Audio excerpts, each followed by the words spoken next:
ಎಲ್ಲರಿಗೂ ನಮಸ್ಕಾರ. ಕನ್ನಡತಿ ಗೃಹಿಣಿ ಕೈ ರುಚಿಗೆ ಸ್ವಾಗತ. ನಾನು ಗೋಧಿ ಹಿಟ್ಟು ಕಲಸೋದಕ್ಕೆ ಒಂದು ಬೌಲ್ ಗೋಧಿ ಹಿಟ್ಟು ಹಾಕ್ಕೊಂಡಿದ್ದೀನಿ. ಅದಕ್ಕೆ ರುಚಿಗೆ ತಕ್ಕಷ್ಟು ಉಪ್ಪು ಹಾಕ್ಕೊಂಡಿದ್ದೀನಿ. ಈಗ ಅದಕ್ಕೆ ಒಂದು ಸ್ವಲ್ಪನೇ ನೀರನ್ನು ಹಾಕ್ಕೊಂಡು ಕಲಿಸ್ಕೊತೀನಿ. ಪರೋಟ ಮಾಡೋದಕ್ಕೆ ಗೋಧಿ ಹಿಟ್ಟು ಕಲಿಸ್ಕೊತೀನಿ ನಾನೀಗ. ಸ್ವಲ್ಪನೇ ನೀರನ್ನು ಹಾಕ್ಕೊಂಡು ಕಲಿಸ್ಕೋಬೇಕು ಗೋಧಿ ಹಿಟ್ಟನ್ನು ಪರೋಟ ಮಾಡೋದಕ್ಕೆ. ಮರೆಯದೆ subscribe, like, share and comment ಮಾಡಿ. ಬೆಲ್ ಬಟನ್ ಪ್ರೆಸ್ ಮಾಡಿ, ನೋಟಿಫಿಕೇಷನ್ ಬರುತ್ತೆ. ಆಗ ಎಲ್ಲ ವೀಡಿಯೋಗಳು ಮೊದಲಿಗೆ ಬರುತ್ತೆ. ಆಗ ನೀವು ಎಲ್ಲ ವೀಡಿಯೋಗಳನ್ನು ನೋಡಬಹುದು. ಫ್ರೆಂಡ್ಸು, ರಿಲೇಷನ್ಸ್ಗೆ ಶೇರ್ ಮಾಡ್ತಾಯಿರಿ ವೀಡಿಯೋಗಳನ್ನು.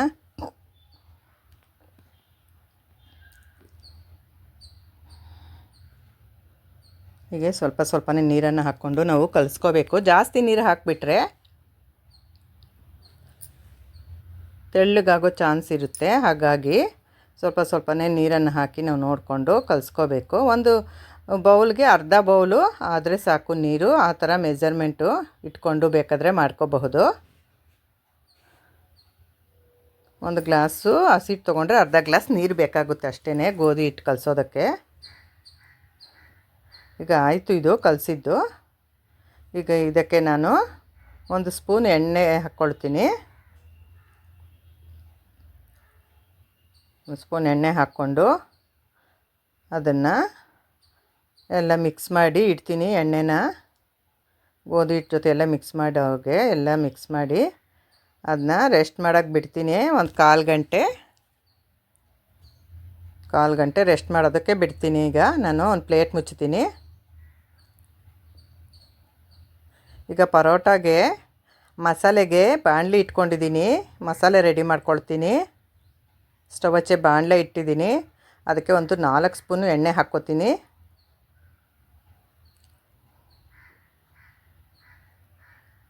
ಈಗ ಎಣ್ಣೆ ಕಾಯಬೇಕು. ಒಂದು ಅರ್ಧ ಸ್ಪೂನು ಸಾಸಿವೆ,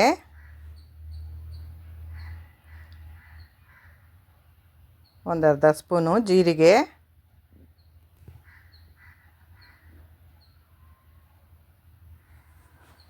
ಈಗ ಸಾಸಿವೆ ಸಿಡಿಬೇಕು.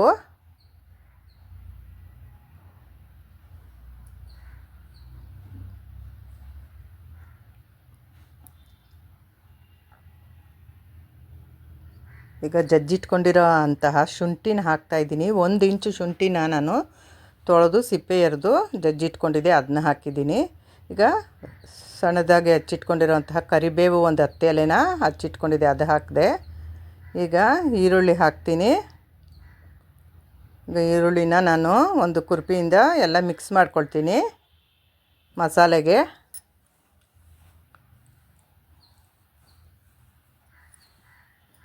ಈಗೆಲ್ಲ ಚೆನ್ನಾಗಿ ನಾವು ತಳ ಹತ್ತದೇ ಇರೋ ಹಾಗೆ ಆಗಾಗ ಮಿಕ್ಸ್ ಮಾಡ್ಕೋತಾ ಇರಬೇಕು, ತಿರುಗ್ಕೋತಾ ಇರಬೇಕು ಈರುಳ್ಳಿನ. ಈಗ ಇದು ಆಗಬೇಕು, ಒಂದು 2 ನಿಮಿಷ ಆಗುತ್ತೆ. ಈಗ ಸಣ್ಣದೊಂದು ಕ್ಯಾಪ್ಸಿಕಮ್ನ ತೊಳೆದು ಸಣ್ಣದಾಗಿ ಹೆಚ್ಚಿಟ್ಕೊಂಡಿರೋದನ್ನು ಹಾಕಿದ್ದೀನಿ. ಈಗ ಅದನ್ನ ಮಿಕ್ಸ್ ಮಾಡ್ಕೊಳ್ತೀನಿ.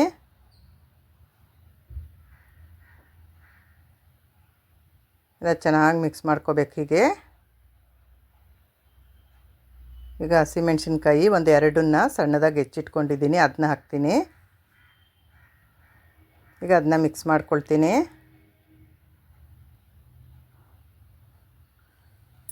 ಹೀಗೆ ಮಿಕ್ಸ್ ಮಾಡ್ಕೊಳ್ತಾ ಇದ್ದೀನಿ ಚೆನ್ನಾಗಿ, ತಳ ಹತ್ತದೇ ಇರೋ ಹಾಗೆ ತಿರುಕೋತಾ ಇರಬೇಕು ನಾವು. ಇಲ್ಲಾಂದರೆ ತಳ ಹತ್ತಿದ್ರೆ ಸಿಯುತ್ತೆ, ಆಗ ಸ್ಮೆಲ್ ಬರುತ್ತೆ, ಚೆನ್ನಾಗಿರೋದಿಲ್ಲ, ಆಗ ಮಸಾಲೆ ಚೆನ್ನಾಗಾಗೋದಿಲ್ಲ. ಈಗ ಒಂದು ದೊಡ್ಡ ಕ್ಯಾರೆಟನ್ನು ತೊಳೆದು ಸಿಪ್ಪೆ ತೆಗೆದು ತುರಿದಿಟ್ಕೊಂಡಿದ್ದೆ, ಅದನ್ನ ಹಾಕ್ಕೊಳ್ತೀನಿ. ಈಗ ಇದನ್ನೆಲ್ಲ ನಾನು ಮಿಕ್ಸ್ ಮಾಡ್ಕೊಳ್ತೀನಿ. ಚೆನ್ನಾಗಿ ಮಿಕ್ಸ್ ಮಾಡ್ಕೊಳ್ತಾ ಇದ್ದೀನಿ ಎಲ್ಲನೂ. ಈಗ ಇದು ಒಂದು 3-4 ನಿಮಿಷ ಬೇಯಬೇಕು. ಈರುಳ್ಳಿ, ಕ್ಯಾಪ್ಸಿಕಮ್ಮು, ಕ್ಯಾರೆಟ್ ಎಲ್ಲ ಒಂದು 3-4 ನಿಮಿಷ ಚೆನ್ನಾಗಿ ಬೆಂದರೆ ಪರೋಟಾಗೆ ಚೆನ್ನಾಗಿರುತ್ತೆ. ಈಗ ಅದಕ್ಕೆ ರುಚಿಗೆ ತಕ್ಕಷ್ಟು ಉಪ್ಪು ಹಾಕ್ಕೊಳ್ತೀನಿ. ಈಗ ಉಪ್ಪನ್ನೆಲ್ಲ ಚೆನ್ನಾಗಿ ಮಿಕ್ಸ್ ಮಾಡ್ಕೊಳ್ತೀನಿ. ಈಗ ಇದೆಲ್ಲ ಚೆನ್ನಾಗಿ ಮಿಕ್ಸ್ ಆಗ್ತಾಯಿದೆ.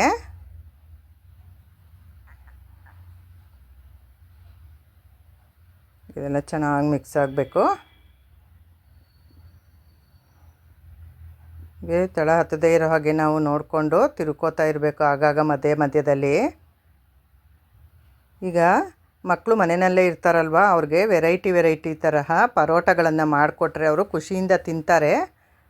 ಇಲ್ಲಾಂದರೆ ಅದು ಇದು ಬೇಕು ಅಂತ ಗಲಾಟೆ ಮಾಡ್ತಾರೆ. ಹೊರಗಡೆಯಿಂದ ತಂದು ಕೊಡೋದು ಅಷ್ಟೊಂದು ಚೆನ್ನಾಗಿರೋದಿಲ್ಲ. ಪಿಜ್ಜಾ ಬರ್ಗರು ಅವುಗಳನ್ನೆಲ್ಲ ಕೇಳ್ತಾರೆ, ವಡಾಪಾವು ಅವನ್ನೆಲ್ಲನೂ. ಅದ್ರ ಬದಲು ನಾವು ಈಗೇನೆ ವೆರೈಟಿ ಪರೋಟಗಳನ್ನು ಮಾಡಿ ಕೊಡಬೇಕು ಮಕ್ಕಳಿಗೆ. ನಾನು ಎಲ್ಲ ವೆರೈಟಿ ಪರೋಟಗಳನ್ನು ಮಾಡ್ತಾಯಿದ್ದೀನಿ, ತೋರಿಸ್ತಾಯಿದ್ದೀನಿ, ವೀಡಿಯೋಗಳು ಹಾಕ್ತಾಯಿದ್ದೀನಿ. ಅದನ್ನೆಲ್ಲ ನೋಡಿ ನೀವು ಮಾಡ್ಕೋಬಹುದು. ಮಕ್ಕಳಿಗೆ ಪರೋಟನೆಲ್ಲ ತರಾವರಿ ಪರೋಟಗಳನ್ನ ಮಾಡಿಕೊಟ್ರೆ ತಿಂತಾರೆ. ಮತ್ತು ದೊಡ್ಡವರಿಗೂ ಇಷ್ಟ ಆಗುತ್ತೆ ಈ ಥರ ಪರೋಟಗಳು. ಮನೆಯಲ್ಲೇ ಮಾಡಿಕೊಂಡು ನಾವು ತಿನ್ನಬಹುದು. ಇದು ಬೆಳಗಿನ ತಿಂಡಿಗೂ ಆಗುತ್ತೆ, ಸಂಜೆ ಸ್ನ್ಯಾಕ್ಸ್ಗೆ ಏನಾದರೂ ಲೈಟಾಗಿ ತಿನ್ನಬೇಕು ಅನ್ನಿಸ್ದಾಗೂ ನಾವು ಇದನ್ನ ಈ ಥರ ಮಾಡ್ಕೋಬಹುದು. ಕಸೂರಿ ಮೇಥಿ 1 ಸ್ಪೂನನ್ನು ಅಂಗೈನಲ್ಲಿ ಹಾಕ್ಕೊಂಡು ತಿಕ್ಕಿ ಹಾಕಿದ್ದೀನಿ. ಅದು ಹಾಕೋದ್ರಿಂದ ಗಮ್ಮಂತ ಸ್ಮೆಲ್ಲು ಚೆನ್ನಾಗಿರುತ್ತೆ ಅಂತ ಹಾಕ್ಕೊಂಡಿದ್ದೀನಿ. ಅದನ್ನೆಲ್ಲ ಮಿಕ್ಸ್ ಮಾಡಿದ್ದಾಯಿತು. ಅದಕ್ಕೆ ಒಂದು ಅರ್ಧ ಸ್ಪೂನು ಜೀರಿಗೆ, ಒಂದು ಅರ್ಧ ಸ್ಪೂನು ಗರಂ ಮಸಾಲ, ಒಂದು ಅರ್ಧ ಸ್ಪೂನು ಚಾಟ್ ಮಸಾಲ,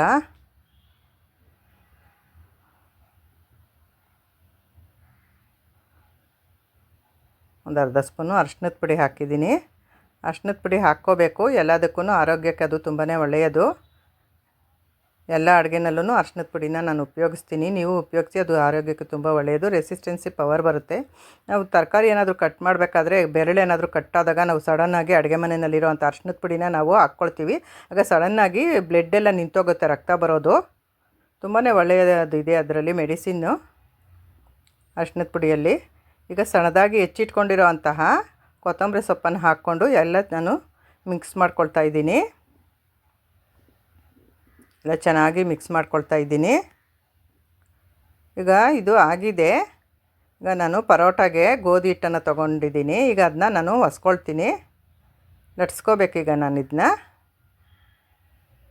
ಈಗ ಲಟ್ಸ್ಕೋತೀನಿ. ಈಗ ನಾನು ಪರೋಟಾಗೆ ಉಂಡೆ ಮಾಡ್ಕೊಂಡಿದ್ದೀನಿ.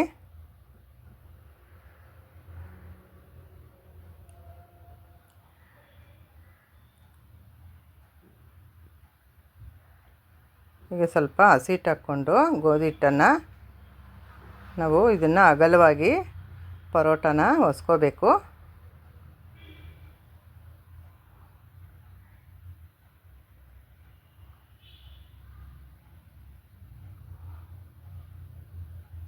ಈ ಥರ ಹೊಸ್ಕೋಬೇಕು ನಾವು ಪರೋಟಾಗೆ ಹಿಟ್ಟನ್ನು.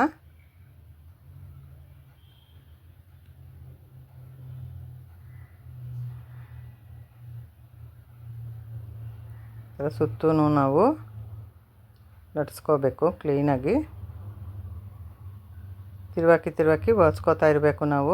ಪರೋಟಾಗೆ ಲಟ್ಸ್ಕೊಳ್ತಾ ಇರಬೇಕು. ಇದು ಎಷ್ಟು ಅಗಲ ಬರುತ್ತೋ, ನಾವು ಎಷ್ಟು ಹಿಟ್ಟು ತೊಗೊಂಡಿರ್ತೀವೋ ಅದನ್ನು ನೋಡಿ ನಾವು ಈ ರೀತಿ ಅಗಲವಾಗಿ ಹೊಸ್ಕೋತಾ ಇರಬೇಕು.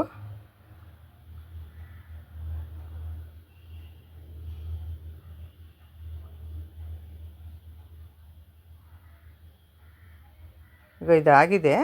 ಇದಕ್ಕೆ ನಾನು ಮಸಾಲೆ ಹಾಕ್ಕೊಳ್ತಾ ಇದ್ದೀನಿ.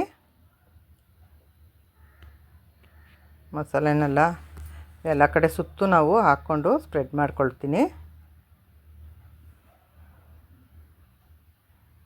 ಈ ಥರ ಪರೋಟಗಳು ತುಂಬಾ ಟೇಸ್ಟಿಯಾಗಿರುತ್ತೆ ತಿನ್ನೋದಕ್ಕೆ.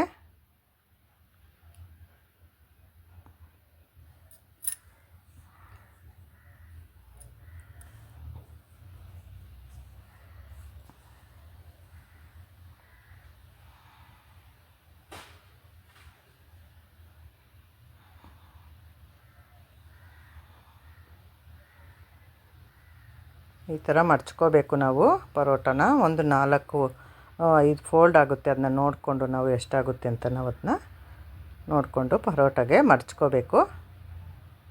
ಈ ಥರ ಸುತ್ತು ಮಡ್ಚ್ಕೋಬೇಕು.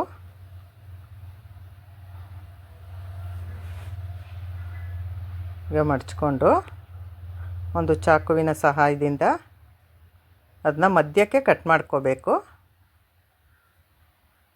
ಹೀಗೆ ಮೆತ್ತಗೆ ನಿಧಾನಕ್ಕೆ ಹೀಗೆ ನಾವು ಅದನ್ನ ಕಟ್ ಮಾಡ್ಕೊಳ್ಬೇಕು.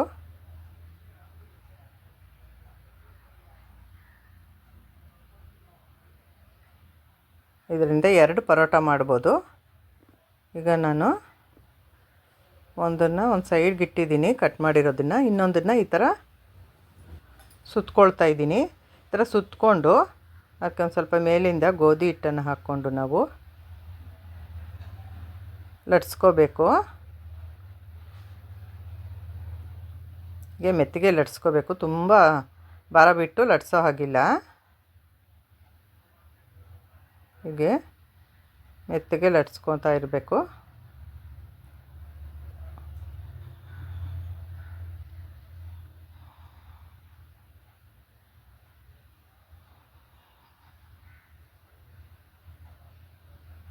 ಎಷ್ಟು ಅಗಲ ಬರುತ್ತೋ ನೋಡಿಕೊಂಡು ನಾವು ಅದನ್ನ ಅಷ್ಟಗಲ ನಾವು ಲಟ್ಸ್ಕೋಬೇಕು.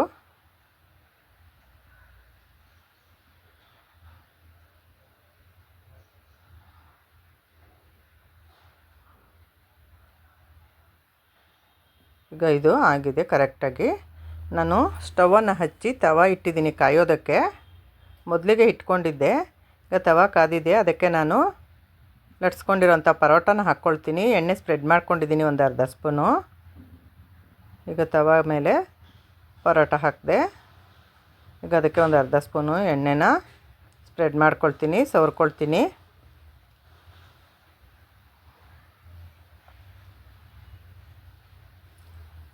ಇದನ್ನ ನಾವು ತಿರುವಾಕಿ ಬೇಯಿಸ್ಕೋಬೇಕು.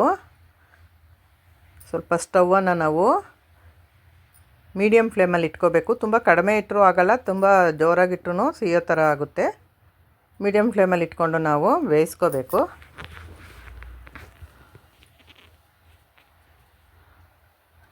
ಈ ಸೈಡ್ ಬೇಯಬೇಕು. ಬೆಂದ ಮೇಲೆ ನಾನು ಇದನ್ನ ತಿರುವಾಕೊಳ್ತೀನಿ. ಈಗ ತಿರುವಾಕೋತೀನಿ. ಈಗ ಈ ಕಡೆ ನಾನು ಒಂದು ಸ್ವಲ್ಪ ಎಣ್ಣೆ ಒಂದು ಅರ್ಧ ಸ್ಪೂನ್ ಹಾಕ್ಕೋತೀನಿ. ಒಂದು ಅರ್ಧ ಸ್ಪೂನ್ ಎಣ್ಣೆ ಹಾಕ್ಕೊಂಡಿದ್ದೀನಿ. ಈಗ ಸವರ್ಕೊಳ್ತಾ ಇದ್ದೀನಿ, ಎಲ್ಲ ಕಡೆ ಸ್ಪ್ರೆಡ್ ಮಾಡ್ಕೊಳ್ತೀನಿ. ಈಗ ಈ ಕಡೆ ಬೇಯಬೇಕು. ತಿರುವಾಕೋತೀನಿ.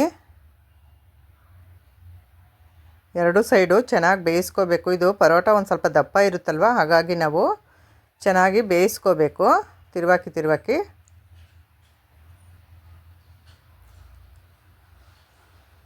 ಹೀಗೆ ತಿರುವಾಕಿ ಈ ಥರ ಒತ್ತಿ, ಒಂದು ಕುರ್ಪಿಯಿಂದ ಒತ್ತಿ ನಾವು ಬೇಯಿಸ್ಕೊಂಡ್ರೆ ಚೆನ್ನಾಗಿ ಬೇಗ ಬೇಯುತ್ತೆ.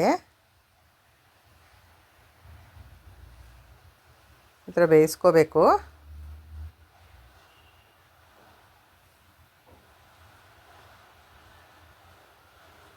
ಇದು ಡಯಟ್ ಮಾಡೋರ್ಗು ಒಳ್ಳೆ ರೆಸಿಪಿ ಆಗುತ್ತೆ. ಬರೀ ಗೋಧಿ ಹಿಟ್ಟು ಮತ್ತು ತರಕಾರಿಯಿಂದ ನಾವು ಮಾಡಿರೋದಷ್ಟೇ. ಬೇರೆ ತರಕಾರಿನೂ ಉಪಯೋಗಿಸ್ಕೊಂಡು ನೀವು ಪರೋಟನ ಮಾಡ್ಕೋಬೇಕು. ಇದೇ ತರಕಾರಿಯಿಂದನೇ ನಾವು ಮಸಾಲೆ ಮಾಡ್ಕೋಬೇಕು ಅಂತ ಏನೂ ಇಲ್ಲ. ನಿಮಗೆ ಯಾವ ತರಕಾರಿ ಬೇಕಾದರೂ ಹಾಕಿ ನೀವು ಈ ಥರ ಈರುಳ್ಳಿ ಹಾಕಿ ಒಗ್ಗರಣೆ ಮಾಡಿ ನೀವು ಪರೋಟನ ಮಾಡ್ಕೋಬಹುದು. ಯಾವ ತರಕಾರಿ ನಿಮ್ಗೆ ಇಷ್ಟ ಬಂದಿದ್ದ ತರಕಾರಿನ ಉಪಯೋಗಿಸ್ಕೊಂಡು ಮಾಡ್ಕೋಬೋದು ಪರೋಟನ. ಈಗ ನೋಡಿ ಆಗಿದೆ ಪರೋಟ. ನಾನು ಎಲ್ಲ ಪರೋಟನೂ ಮಾಡಿಟ್ಕೊಂಡಿದ್ದೀನಿ. ನೋಡಿ ಎಷ್ಟು ಸೂಪರಾಗಿದೆ ಪರೋಟ. ನೋಡೋದಕ್ಕೆ ಒಂದು ಕಲರ್ಫುಲ್ಲಾಗಿ ತುಂಬ ಚೆನ್ನಾಗಿ ಕಾಣ್ತಾ ಇದೆ. ಈ ಥರ ಪರೋಟನ ಮನೆಯಲ್ಲಿ ಸಣ್ಣ ಮಕ್ಕಳಿಂದ ಹಿಡಿದು ದೊಡ್ಡವರವರೆಗೂ ಎಲ್ಲರಿಗೂ ಆಗುವಂಥ ಪರೋಟ. ಇದು ಬೆಳಗಿನ ತಿಂಡಿಗೆ, ಮಧ್ಯಾಹ್ನದ ಊಟಕ್ಕೂ ಮಾಡ್ಕೋಬೋದು, ಸಂಜೆ ಸ್ನ್ಯಾಕ್ಸ್ಗೂ ಮಾಡ್ಕೋಬೋದು. ಲೈಟಾಗಿ ಏನಾದರೂ ಬೇಕು ಅನ್ನಿಸ್ದಾಗ ನೈಟ್ಗೂ ಈ ಥರ ಮಾಡ್ಕೋಬಹುದು ನಾವು. ತುಂಬಾ ಚೆನ್ನಾಗಿರುತ್ತೆ ಈ ಥರ ಪರೋಟ ಮಾಡೋದ್ರಿಂದ. ನೀವು ಮಾಡಿ ಹೇಗಿದೆ ಎಂದು ಕಮೆಂಟ್ ಮಾಡಿ ತಿಳಿಸಿ. ಮರೆಯದೆ subscribe, like, share and comment ಮಾಡಿ. ಬೆಲ್ ಬಟನ್ ಪ್ರೆಸ್ ಮಾಡಿ. ಹಾಗೆಲ್ಲ ವೀಡಿಯೋಗಳನ್ನು ನೋಡಬಹುದು. ಮೊದಲಿಗೆ ವೀಡಿಯೋಗಳು ಬರ್ತದೆ ನಿಮಗೆ. ನೋಡಿದ್ದಕ್ಕೆ ಧನ್ಯವಾದಗಳು.